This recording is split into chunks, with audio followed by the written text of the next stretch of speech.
Factorio Demystified continues with an important tangent that's going to impact the decisions we make throughout the game. So we're sidestepping the electrical era for a bit, going back to before we built the steam power plant, and we want to get to know our not-so-nice neighbors. But before we go into combat, we need to go fishing. No, this is not a joke. These fish are not purely cosmetic lighting effects on the nearby water. They serve the function that you might attribute to health potions. And very, very powerful ones, I might add. You can only reach them from so far away. So now we have a few groups of the fish. Each one of those gives you 5 fish.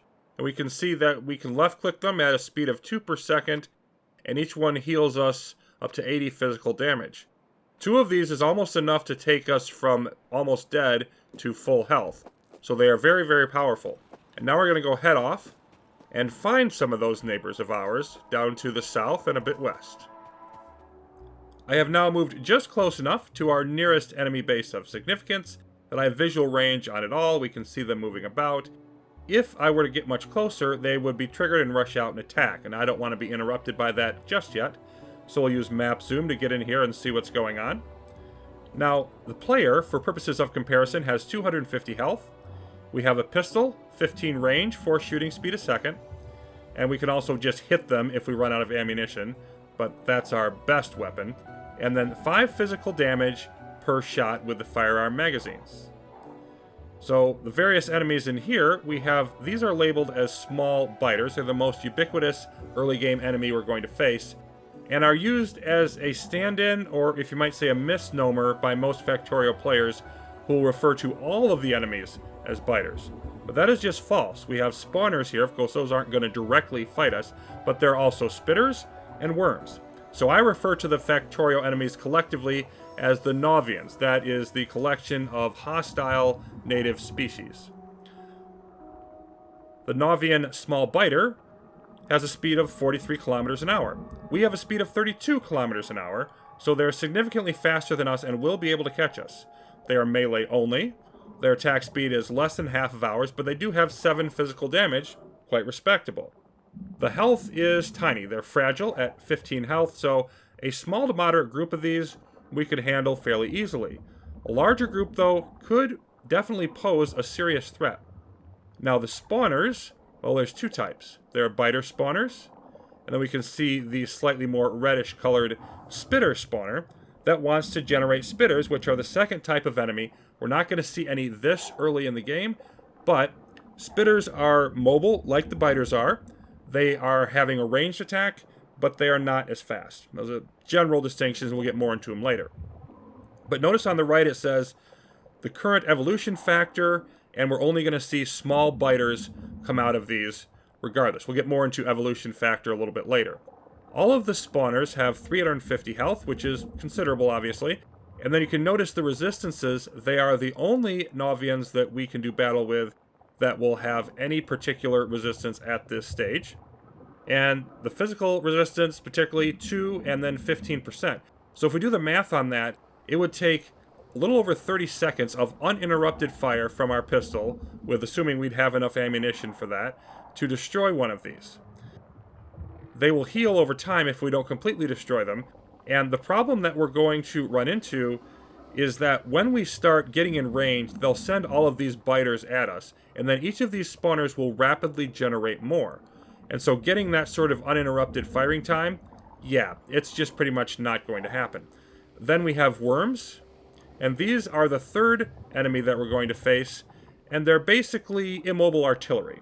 We can see their range is 25, so that's almost twice as much as our range with the pistol. And they've got the acid splash. It's going to do some initial damage, and that's also going to slow us down, and it's going to do some damage over time.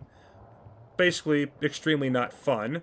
And these take a bit of fire to knock down. You can see the 200 health that is listed there. So we're going to go back out, and we're going to just take a look at what the battle is going to look like. We're going to want to have our fish out ready to use if we take too much damage. We start moving down, and here they come. Now notice I can run, and if I start firing, I slow down. So there is no Parthian shot here. You lose speed if you're trying to run away or strafe. And we're firing by hitting the space bar and just moving our cursor where we want it to fire. It'll try to find enemies near that. And then we're clicking with the fish to get our health back going. But you see, we are wearing the enemies down, although we've used most of our ammunition doing this. Yay, they're all gone. Okay, let's go on the attack now. Everything's gonna be fine, right? Right? No. Here comes more of them. There we go. There's the worm's acid splash. Let's get out of the way of that. Now we're out of ammunition, so we're down to just hacking them. And yes, now we could survive this, but I'm just going to let it go. Because I want to see what happens when you lose a fight.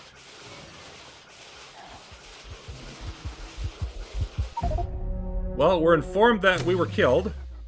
And we can reload. We could restart from the beginning. Or we can simply respawn. We've killed 29 biters. Yay. You died. Bad luck. Respawn.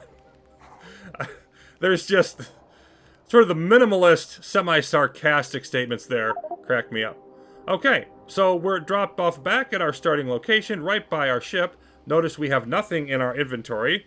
We would have to go back and grab our body if we actually wanted to do that. We definitely are going to not want to have ourselves die, for sure. So I think that probably shows us why we need turrets, because our starting firepower is just not sufficient to do the task.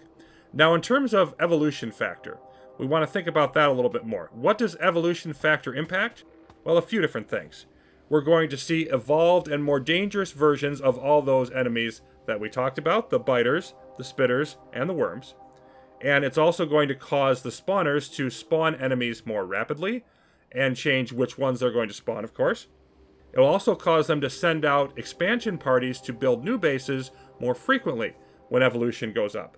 Now, we can't really see, and I always thought this was quite an oversight in the game, you can't clearly see with all the numbers that are available what exactly your evolution is.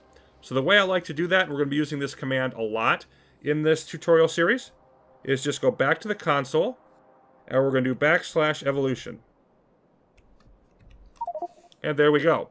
So our evolution factor is 0.01 or 1%. It runs from 0 to 1. 84% of it is from simply the time that has passed. 16% is from pollution, and none of it is from spawner kills because we haven't killed any yet. So those are the three factors that go into it. Now, over time, we are going to end up with a situation, virtually no matter how you play on default settings, it's basically inevitable.